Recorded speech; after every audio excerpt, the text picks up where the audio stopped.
siang semuanya. Perkenalkan, nama saya Cindy Erdian, MPM 1814009, Prodi Pendidikan Sejarah. Di sini saya akan mempresentasikan tentang kebudayaan-kebudayaan yang ada di Vietnam. Namun sebelum kita memasuki materi kita pada hari ini, alangkah baiknya untuk kita berdoa terlebih dahulu agar materi yang kita dapatkan pada hari ini dapat bermanfaat untuk kita semua. Berdoa dimulai. Oke, berdoa selesai. Sebelum kita memasuki materi yaitu kebudayaan-kebudayaan yang ada di Vietnam, alangkah baiknya untuk kita mengetahui profil singkat dari negara Vietnam tersendiri. Negara Vietnam adalah sebuah negara yang terletak di Asia Tenggara, tepatnya di kawasan semenanjung Indochina. Negara yang memiliki nama lengkap Republik Sosialis Vietnam ini merupakan negara komunis yang hanya mengakui satu partai, yaitu Partai Komunis Vietnam. Kepala negara Republik Sosialis Vietnam ini adalah presiden yang juga merupakan panglima tertinggi militer Vietnam. Sedangkan kepala pemerintahannya adalah seorang Perdana Menteri yang ditunjuk oleh presiden atas persetujuan Majelis Nasional Vietnam. Dan juga ibu kota Vietnam adalah Hanoi, yang merupakan kota terbesar kedua setelah Ho Chi Minh, sebuah kota di bagian selatan negara ini. Adapun batas-batas wilayah dari Vietnam, di bagian pertama ini bagian utara merupakan berbatasan dengan Republik Rakyat Tiongkok, bagian selatan berbatasan dengan Malaysia, Indonesia, dan juga Laut Tiongkok Selatan. Sedangkan di bagian baratnya berbatasan dengan Kamboja dan Laos, dan di bagian timurnya berbatasan dengan Filipina dan Laut Tiongkok Selatan. Vietnam ini juga mempunyai iklim muson tropis dengan kelembapan rata-rata 84% karena perbedaan garis lintang dan keanekaragaman topografi. Iklim ini cenderung bervariasi dari satu tempat ke tempat lainnya. Selanjutnya kita masuk ke kebudayaan yang ada di Vietnam. Yang pertama adanya asal-usul. Asal-usul dari negara Vietnam ini telah dijajah oleh Tiongkok sejak tahun 110 sebelum Masehi dan mencapai kemerdekaannya pada tahun 938. Setelah bebas dari belenggu penjajahan Tiongkok, Vietnam tidak berhenti menentang serangan dari pihak asing dan pada abad ke-19 Vietnam menjadi wilayah jajahan Prancis. Prancis menguasai Vietnam setelah melakukan beberapa kolonial di Indochina, mulai dari tahun 1840-an. Semasa pemerintahan Prancis, golongan rakyat Vietnam dibakar dengan semangat nasionalisme dan kemerdekaan dari Prancis. Setelah kelompok Viet Minh mendapatkan dukungan populer, akhirnya Vietnam terbebas dari Prancis. Dan Vietnam merdeka secara politis dan mulai menggunakan Champas sebagai nama negaranya. Masa setelah inilah yang dianggap sebagai masa pembangunan identitas kebangsaan Vietnam. Ini adanya rumah adat, yaitu Sapo Etnis. Ini merupakan rumah adat dari Vietnam yang berfungsi sebagai tempat untuk makan, menghibur, dan juga untuk tidur. Rumah adat Sapo Etnis juga berbentuk seperti panggung, seperti bisa kalian lihat pada di gambar ini. Dan rumah adat ini ditempatkan untuk bagi keluarga untuk memuja nenek moyang dan mengerjakan tugas-tugas seperti tenun dan bordir. Dan salah satu ruangan yang terpenting dari rumah adat ini yaitu adalah dapur, yang dimana biasanya diatur di tengah ruangan. Dan ini berfungsi sebagai tempat pertemuan di mana keluarga berkumpul di waktu malam hari sebelum tidur. Rumah adat ini memiliki desain berbentuk seperti rumah panggung, seperti bisa kalian lihat pada gambar di sini. Dan bahan-bahan untuk terbuatnya rumah adat ini seperti rotan, bambu, dan juga kayu. Rumah panggung tradisional ini juga biasanya memiliki area yang cukup luas sebagai tempat menjemur padi, beras, yaitu lebih rendah 1 atau 2 langkah di bawah tingkat ruang utama. Di sini ada pakaian adat, yaitu Áo Dal Long Dress, yaitu merupakan pakaian tradisional wanita Vietnam yang dikenakan sejak abad ke-18. Awalnya pakaian adat ini diberi nama Hu, kemudian diganti menjadi Áo Dai. Áo Dai adalah pakaian berlengan panjang dan berjenis long dress hingga mata kaki. Dengan mengenakan Áo Dai ini, seorang wanita dipercaya akan menampilkan kecantikan sejatinya yang dimilikinya. Aodai tradisional untuk pria mempunyai 5 bagian dan 5 tombol kerah. Baju, bagi yang tegak. 5 bagian aodai melambangkan langit bumi, orang tua, dan diri sendiri.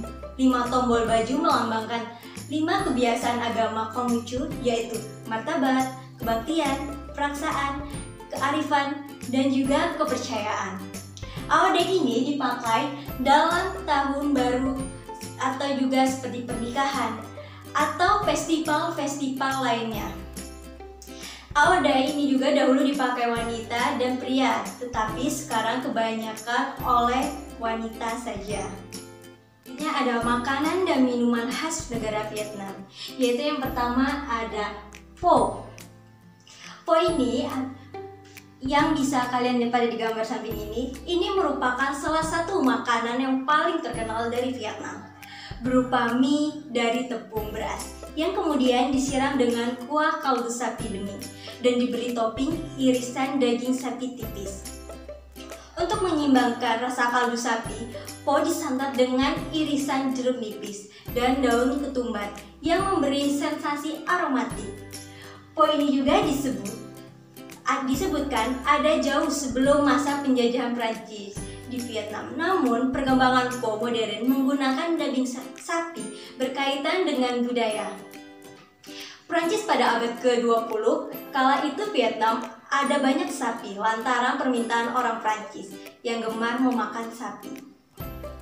Dan yang kedua ini ada bu cha. Seperti bisa kalian pada gambar di samping ini merupakan ada pho beras, kaldu sapi yang disajikan hangat. Maka ada bu cha yang disajikan dalam suhu ruang. Bu cha pada dasarnya juga terbuat dari mie tepung beras, sama seperti pho. Bedanya jika pho dicelupkan pada kuah kaldu sapi, bu cha tidak. Penyajian bu cha biasanya menggunakan keranjang kecil, disajikan di aneka ragam panggangan, bisa daging sapi, ayam, atau Vietnam populernya dengan daging babi. Untuk makan bu cha ini sendiri disandingkan dengan saus basis kecap ikan nox. Cara makannya daging dan bisa dicocol dengan saus yang dicampur jadi satu sesuai selera. Dan yang ketiga ini adanya banh mi. Seperti bisa kalian pada gambar di samping ini merupakan makanan unik Vietnam karena dari penampakannya saja terlihat makanan ini terinspirasi dari Prancis. Banh mi adalah roti pagute atau roti panjang yang terbuat dari tepung beras dan tepung terigu. Bedanya, Vietnam mengisi banh mi ini dengan aneka suiran daging dan sayuran. Sayuran yang membuat unik karena banh mi biasanya berisi daun ketumbar, wortel, timun, acar, dan juga lobak putih. Kemudian disiram saus pedas seperti sambal, irisan cabai, atau bisa juga kecap ikan.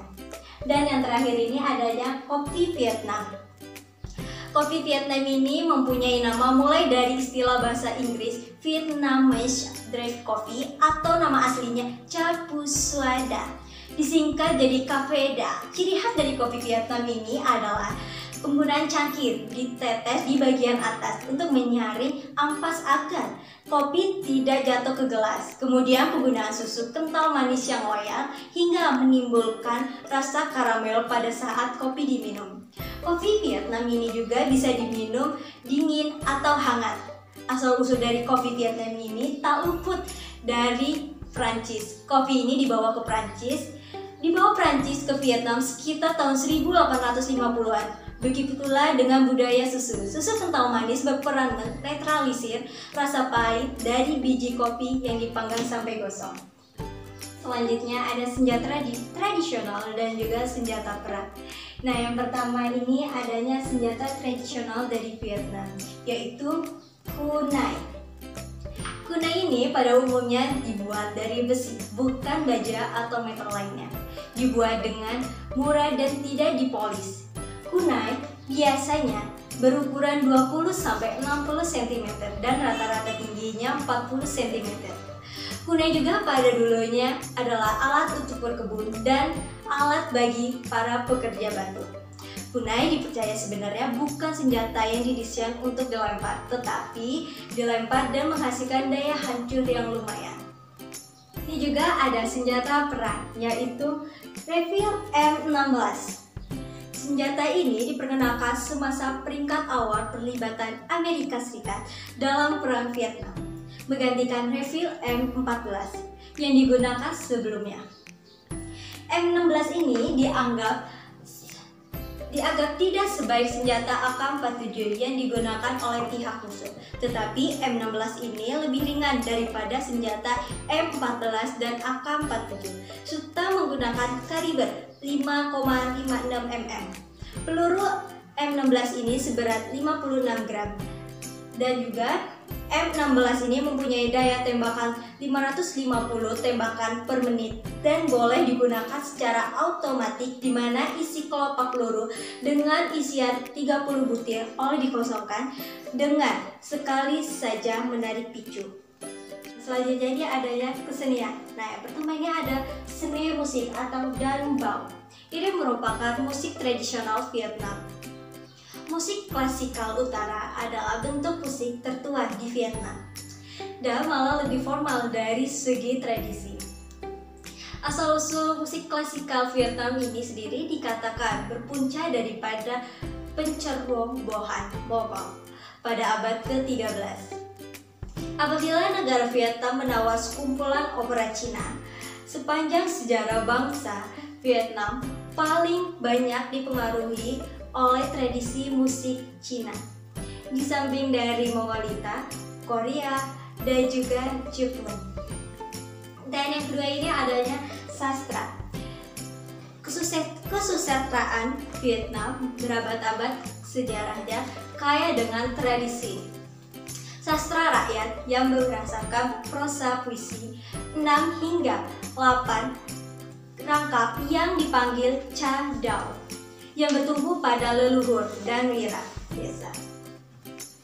Sastra tertulis wujud sejak dinasti Ngo pada abad ke-10 dengan ramai pengarang kuno terkenal termasuk Nguyen Thai, Tran Hong Dao, dan juga Nguyen Du dan Nguyen Dinh Che. Sesetahan genre sastra memainkan peranan penting dalam persembahan pentas. Misalnya Hát Nau dalam Chatru. Sastra Vietnam baru-baru ini menyaksikan pengaruh Barat dengan munculnya Thao Moi atau gerakan pembaharuan sastra pertama pada 1932. Dan selanjutnya ini adanya seni tarian, atau bisa lihat di sini adanya tarian barongsai. Ini merupakan satu kesenian tradisional di Vietnam dan merupakan aktivitas yang tidak bisa kurang dalam aktivitas-aktivitas tradisional, khususnya sehubungan dengan Hari Raya Tet dan Festival Medio Musul. Tarian barongsai ini, kalian pada lihat pada gambar di samping ini merupakan singa dan naga mempunyai makna memohon kemujuran sehingga sehubungan dengan awal tahun baru, mendapat lebih banyak rezeki dan menjalankan usaha bisnis. Oleh karena itu, pada hari-hari awal tahun baru dan selama bulan pertama tahun Imlek, di banyak daerah terdapat banyak sekali ini dipertunjukkan tarian barongsai ini di jalan-jalan, dan juga mereka datang di setiap rumah melakukan acara pertunjukan tarian barongsai dengan keinginan memohon rezeki untuk tuannya, sehingga tuan rumah yang akan menikmatinya 1 tahun laris berbisnis dengan kesehatan baik. Jadi ada kepercayaan orang Vietnam ini sendiri. Semua kehidupan orang Vietnam disertai oleh banyak tahayul dan juga tanda, dan pada saat yang sama hampir 80% dari populasi dianggap diri mereka ateis, tetapi berhasil menggabungkan ini dengan berbagai upacara-upacara yang ada. Agama yang diadu di negara ini adalah Buddha 80%, Katolik Roma 11%, Protestan 2%, Islam, Hindu, Caudai 2%, dan agama diberi kebebasan berkembang dan menyebarkan ajarannya selama tidak bertentangan dengan yang lain. Dan yang kedua ini adanya bahasa. Bahasa yang digunakan oleh orang Vietnam sendiri, mayoritas penduduk merupakan etnis Vietnam Kinh. Hampir 80 sampai 90%. Etnis minoritas antara lain etnis Cina 8%, Cham, Nung, Rade 2%, dan juga bahasa yang digunakan adalah bahasa Vietnam. Dengan akses yang bervariasi, dan bahasa Vietnam ini sendiri adalah bahasa ibu suku Vietnam atau yang biasanya 87% dari seluruh penduduk Vietnam, dan lebih dari 2 juta emigran Vietnam, banyak yang di Amerika. Selain itu, bahasa ini juga merupakan bahasa kedua bagi etnis minoritas di Vietnam. Meski itu mengandung banyak kata-kata serapan dari berbagai bahasa Tionghoa dan juga aslinya ditulis dalam aksara Tionghoa. Namun, para ahli bahasa ini beranggapan bahwasannya bahasa Vietnam ini sebagai bahasa Austroasia. Dan yang terakhir ini adanya upacara-upacara adat, yaitu salah satunya ada Tết Nguyên Đán atau yang biasa disebut Tahun Baru Vietnam. Ini dikenal dengan nama Tết. Ini adalah hari libur dan perayaan festival yang paling penting serta populer di Vietnam. Tết ini adalah Tahun Baru Vietnam untuk menandai datangnya musim semi berdasarkan kalender.